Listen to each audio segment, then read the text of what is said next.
Assalamualaikum warahmatullahi wabarakatuh.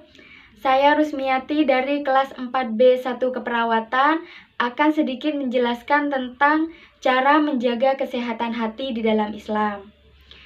Nah, pastinya kita pernah sakit dan berobat ke dokter kan? Biasanya kalau kita perhatikan dokter itu memberi 3 saran atau 3 tahap untuk penyembuhan sakit tersebut. Nah, tahap yang pertama, biasanya dokter menyarankan untuk menjaga kesehatan tubuh kita dan menjaga kekuatan fisik kita, yang biasanya disarankan untuk menjaga pola makan yang baik dan makan makanan yang bergizi, istirahat yang cukup, olahraga yang cukup, dan tidak lupa dokter kadang memberi multivitamin kepada kita seperti itu. Nah, tahap kedua, biasanya dokter memberi pantangan makan kepada kita. Contohnya, kalau sakit ini tidak boleh makan A, tidak boleh makan B. Kalau sakitnya ini tidak boleh makan yang itu, harus makan yang ini. Biasanya dokter menyarankan seperti itu. Nah, tahap yang ketiga, biasanya dokter memberi obat antibiotik, parasetamol, atau lain-lainnya. Dan perlu kita ketahui ya, hati adalah raja, bahkan ia juga sebagian kendali diri kita. Begitu kata Rasulullah dalam sebuah hadis, walaupun tak terlihat eksistensi hati ada dan dia sangat mempengaruhi hidup manusia. Bila hatinya rusak, akhlaknya pun juga bisa rusak, karena tidak dilandasi dengan kelurusan dan ketulusan niat, seperti itu. Dan hati juga dapat menjadi sakit atau rusak, sebabnya bisa berbagai hal, termasuk iri, dengki, tidak bersyukur, selalu berpikiran negatif, dan lain-lain. Untuk itu, kondisi hati yang rusak atau sakit tentunya tidak baik untuk kehidupan manusia. Walaupun hati dalam hal ini bukanlah organ sebagaimana jantung atau alat tubuh lainnya, hati yang berada dalam jiwa kita ini pun membutuhkan untuk dijaga dan dirawat dengan baik. Berikut adalah agar hati kita senantiasa terjaga, sehat, dan jauh dari kerusakan yang dapat mengganggu kebahagiaan dalam hidup kita. Mari kita terapkan cara menjaga kesehatan hati seperti berikut ini. Yang pertama, berpikir dengan kaidah yang benar. Berpikir dengan kaidah yang benar itu diawali dari hati yang baik pula. Jika pemikiran kita tak dikontrol, selalu berpersepsi negatif, maka yang ada kerusakan hati akan menghampiri manusia. Juga metode dalam berpikir pun harus benar pula. Kita harus berpikir dengan objektif, yaitu berpikir sesuai dengan faktanya, bukan atas apa yang dibicarakan orang lain, melainkan menguji kevalidan realitasnya. Dan yang kedua, tidak lupa selalu bersyukur. Selalu bersyukur membuat manusia akan senantiasa bahagia dan merasa kenikmatan dalam hidup. Dan hati juga bakalan terjaga.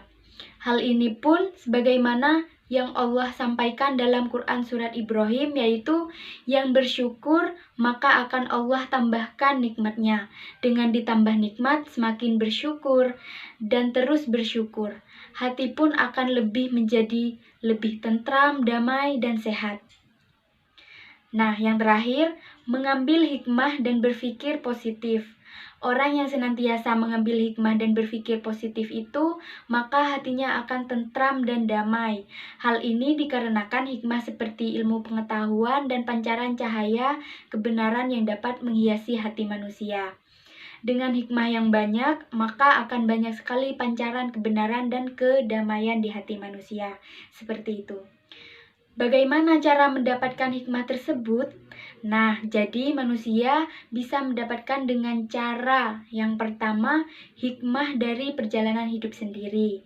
Hikmah dari perjalanan hidup sendiri itu kita mengambil hikmah untuk dapat merenungi dan mengambil pelajaran berharga selama perjalanan hidup kita. Nah, hal ini tentu sulit didapatkan jika manusia sendiri masih berpikiran yang sempit. Selanjutnya, hikmah dari perjalanan hidup orang lain. Hikmah dari perjalanan hidup orang lain itu juga dapat menjadi hikmah bagi kita. Perjalanan hidup orang lain bisa berupa kesuksesan, kegagalan, kejayaan, ataupun kehancurannya. Nah, bagi kita yang dapat mengambil hikmah, tentu akan mengisi pikiran dan hati kita untuk belajar dari mereka semua atau orang lain. Dan yang terakhir, hikmah dari realitas sekitar. Hikmah dari realitas sekitar itu mengambil hikmah dari realitas sekitar tidak hanya dari orang lain, melainkan dari alam, hewan, tumbuhan, dan berbagai peristiwa sosial yang dapat kita tangkap. Selanjutnya, apa sih manfaat dari menjaga kesehatan hati? Manfaat dari menjaga kesehatan hati itu, yang pertama, mengurangi rasa lelah dan membantu mengatasi berbagai penyakit. Yang kedua, mengantarkan kepada kedamaian jiwa, pikiran, tubuh, dan perasaan. Ketiga, membantu menemukan solusi berbagai masalah. Keempat, mengantarkan kepada kondisi kejiwaan, pikiran, dan fisik yang paling baik. Kelima, membuat semakin berpikir terbaik banyak tentang kehebatan Tuhan. Yang terakhir, memperkuat kemampuan dan membuat semakin kreatif. Sekian yang bisa saya jelaskan. Jika ada salah kata, mohon dimaklumi. Wassalamualaikum warahmatullahi wabarakatuh. Something at the edge of space, calling us to fly away.